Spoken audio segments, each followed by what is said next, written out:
personagem Queen Fabray.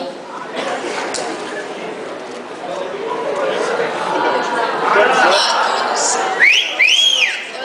E atualmente vocês devem ter me visto nas cheerleaders ou no clube do coral, o que até na minha escola não é visto com bons olhos. O clube do coral aqui é mais zoado que qualquer outro clube. Acho que até o clube de matemática não é tão piada quanto nós. O que eu não entendo, pois em High School Musical parece que os alunos de lá vivem um musical constante. Isso não é lá muito real. Quem iria adorar um bando de alunos que cantam pra tudo? E no caso deles, tudo mesmo. Eles cantam até pra convencer os amigos a jogarem basquete. Onde já se viu? E uma observação. Eles não são um clube do coral. Apenas saem pulando nas classes e cantando corredores afora, quando entram de férias escolares, por exemplo. No final do ano passado, eu admito que fiquei assustada quando os vi pulando e cantando pela escola. E depois dizem que o Glee é igual ao High School Musical.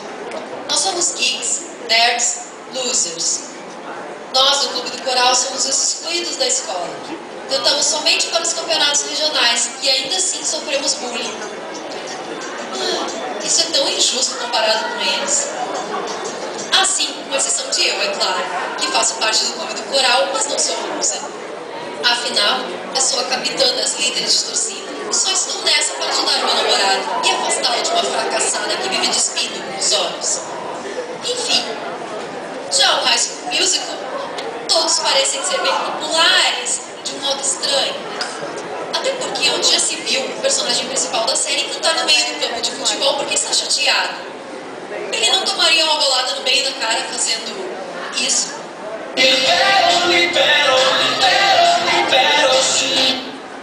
Certamente, se um de nós cantássemos isso no meio do campo, tijolos seriam atirados. Enfim, mudando de assunto, estou aqui também para apresentar-lhes a mais nova música do Clube do Coral do Colégio McKinley. Preparem-se, com certeza mal poderão esperar pelo verão depois de escutarem.